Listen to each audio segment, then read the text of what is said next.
हाय, कसे आहात सगळे? स्टोरी टेलर श्रद्धा या आपल्या यूट्यूब चॅनलच्या नवीन ब्लॉगमध्ये तुम्हा सगळ्यांचं पुन्हा एकदा मनापासनं स्वागत आहे.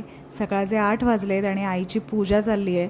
आई जेव्हापासनं माझ्याकडे राहायला आली आहे तेव्हापासनं रोज तीच पूजा करते आहे. एरवी मी आणि अमित करत असतो, जास्त करून तर अमित करतो. आणि आईच नाही, जेव्हा माझ्या सासूबाई पण माझ्याकडे राहायला येतात ना तेव्हाही त्याच रोज पूजा करत असतात.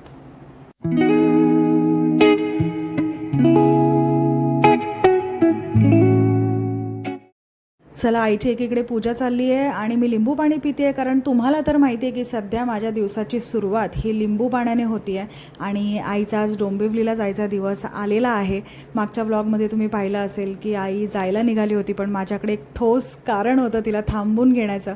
पण आज अनफॉर्च्युनेटली माझ्याकडे कुठल्याही प्रकारचं कारण नाही आहे, तसं तिला जावंच लागणार आहे. आणि आई ना यापूर्वी एवढे दिवस कधी राहिली नव्हती माझ्याकडे, म्हणजे फार फार तर 2 दिवस. यावेळी ती पहिल्यांदाच इतके दिवस राहिली. मीच तिला सांगितलं होतं, कारण तिची परीक्षा पण जवळ येते आणि त्यासाठी तिला अभ्यास करायचा आहे. म्हणून मीच तिला हे सुचवलं होतं की माझ्याकडे आलीस, थोडा चेंज मिळेल आणि अभ्यास करायलासुद्धा तुला चांगलं वाटेल. आणि म्हणूनच ती इतके दिवस राहिली. आणि आता जेव्हा ती जायला निघते तेव्हा मला खूप कसं तरी होतं आहे. आणि मला माहिती आहे तुमच्यापैकी अनेक जणी माझी ही भावना समजू शकता. असो, आई गेल्यानंतर मी माझं वर्कआउट चालू केलं, कारण रुटीन तर काही थांबत नाही आपलं. तर मी सध्या 40 मिनिटं वर्कआउट करत असते. सुरुवातीला 20 मिनिटं करू शकत होते, पण आता मी 40 मिनिटं स्वतःला पुश करू शकते आणि मला त्याचा फार फार आनंद आहे.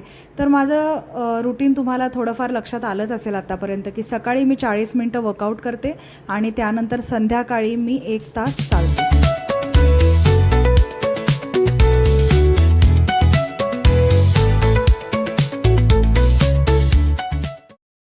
चला, माझं वर्कआउट करून झालेलं आहे आणि आत्ता मी बनवते आहे माझ्यासाठी एक डिझर्ट. तुम्हाला वाटेल ही तर म्हणते ही वर्कआउट पण करते आहे, डाएट पण करते आहे, मग डिझर्ट कसलं खाते. थांबा, तुम्हाला सांगते. मी ना एक प्रॉडक्ट विकत घेतलेलं आहे, योगा बारचे high protein oats in dark chocolate flavour. तुम्ही याचे व्हिडिओज, रील्स इंस्टाग्राम आणि यूट्यूबवरती नक्कीच बघितलेले असतील. मी सुद्धा याचे अनेक चांगले रिव्ह्यूज बघितले आणि त्यानंतरच मी हे प्रॉडक्ट विकत घेतलेलं आहे. कारण माझं ना गोडावरती प्रचंड प्रेम आहे आणि सध्या मी शुगर रेस्ट्रिक्टेड डाएटवर असल्यामुळे गोड खाणं कम्प्लिटली बंद केलेलं आहे. माझं जे गोडाचं क्रेविंग आहे ते या ओट्सने बऱ्यापैकी गेलेलं आहे. एका बोलमध्ये दूध घेऊन त्यामध्ये 3 चमचे ओट्स घालून मी फ्रीजमध्ये ठेवते आणि माझं लंच करून घेते.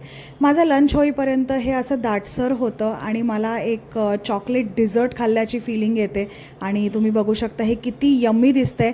मी हे शूट करायलाच विसरले तुम्हाला दाखवण्यासाठी. शेवटी माझ्या लक्षात आलं आणि तेव्हा मग मी शूट केलं तुम्हाला दाखवायला. चला, आता आपण सरळ रात्री भेटतो आहे. रात्रीचे 11 वाजलेत आणि मी कुकरला बटाटे लावते आहे. आणि इथे मी कसली तयारी करत असेल याचा अंदाज तुम्ही नक्कीच लावला असेल. उद्या मला पराठ्यांची ऑर्डर आहे, आलू पराठ्यांची, आणि त्यासाठीची ही तयारी चालली आहे. सकाळी सकाळी गडबड गोंधळ नको म्हणून मी आत्ताच बटाटे शिजवून ठेवते आहे.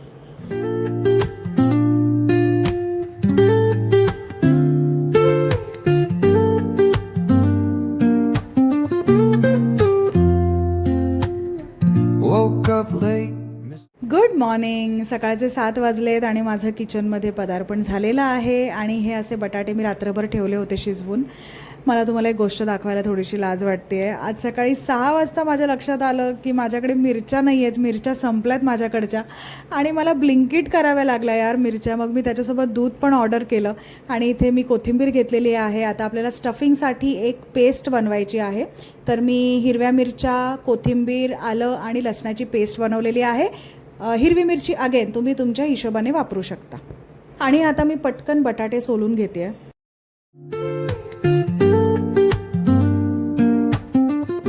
चला, बटाटे सोलून झालेले आहेत. त्यामध्ये मसाले घालून आपलं स्टफिंग तयार झालेलं आहे आलू पराठ्यांचं. आणि कणिकसुद्धा छान तिंबलेली आहे. आणि इथे मी माझ्यासाठी थोडंसं स्टफिंग बाजूला काढलं आहे, कारण त्यामध्ये मी काळं मीठ वापरलं आहे आणि मसाले नाही वापरलेत अजिबात. तर चला, आता मी आलू पराठे बनवायला सज्ज झालेली आहे. मला 8:30 वाजता आलू पराठे डिलिव्हर करायचे आहेत एका घरात.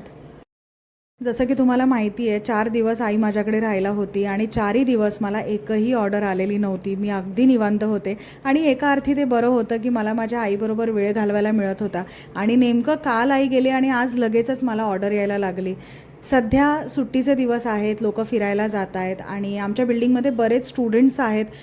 पण काय झालं आहे ना की त्यांच्या पण परीक्षा संपल्यात आणि ते सगळे आपापल्या होमटाऊनला सुट्टीसाठी गेलेत आणि आता ते सगळे जूनमध्ये रिटर्न येणार आहेत. त्यामुळे जूनपासनं त्यांचं लंच ब्रेकफास्टचं जे काय रेग्युलर टिफिन आहे तो चालू होणार आहे. त्यामुळे सध्या ऑर्डर्सचा फ्लो थोडासा कमी आहे.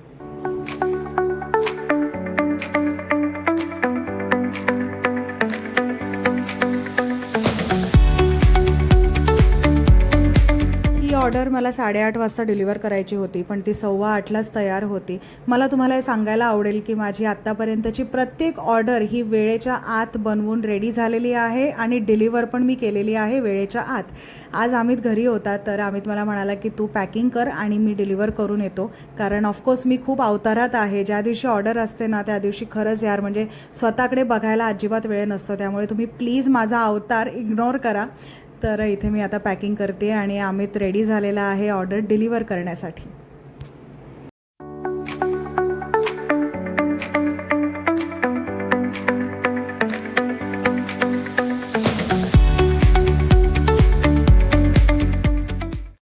चला, आपले आलू पराठे डिलिव्हरीसाठी निघालेले आहेत आणि इथे बघा कणिक संपली आहे आणि थोडंसं स्टफिंग शिल्लक आहे. पण हे पहा, इथे मी ऑलरेडी थोडीशी कणिक साईडला काढून ठेवली होती, कारण आलू पराठ्यांसाठी आपल्याला थोडी सैलसर कणिक मळावी लागते. त्यामुळे मी आधीच कणकेचे 2 भाग केले होते, एक आलू पराठ्यांसाठी आणि दुसरी कणिक पोळ्यांसाठी. चला, ऑर्डरचे झाले. आता मी आमच्यासाठी आलू पराठे बनवते आहे. ज्या दिवशी आमच्याकडे ऑर्डर असते ना त्या दिवशीचा आमचा पण मेन्यू फिक्स्ड असतो, कारण ऑफकोर्स ऑर्डरसाठी वेगळं आमच्यासाठी वेगळं असं मी नाही करत. जे ऑर्डरमध्ये जातं तेच आम्ही पण त्या दिवशी खातो. तर इथे मी माझ्यासाठी आलू पराठा बनवते आहे. तिकडचे आलू पराठे अमितचे आहेत जे थोडे जास्त स्पायसी आहेत आणि माझ्या स्टफिंगमध्ये थोडेसे मसाले कमी आहेत आणि त्याचबरोबर मी काळं मीठ वापरलेलं आहे. त्यामुळे माझे आणि अमितचे आलू पराठे वेगवेगळे आहेत. आणि लागल्या हाती मी फुलके पण बनवून घेते आहे, म्हणजे हाच आमचा लंच आहे. पुन्हा मला किचनमध्ये यायची गरज नाही.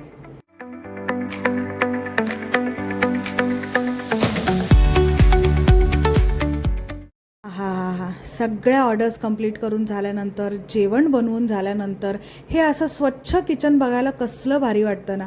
असो, तर माझ्याकडचं हे घड्याळ आहे जे मी अनेक दिवस घातलं नव्हतं, पण आजपासनं मी ते वॉकला जाताना घालणार आहे. मला माहिती आहे हे स्पोर्ट्स वॉच नाही आहे, पण तरीसुद्धा मी घालणार आहे, कारण मला माझे फुटस्टेप्स ट्रॅक करायचे आहेत. आणि लंचच्या आधी मी माझा हे प्रोटीन ओट्सचं जे बोल आहे ते फ्रीजमध्ये ठेवते आहे, कारण मला लंच करून घ्यायचं आहे आणि त्यानंतर हे बोल मी खाणार आहे.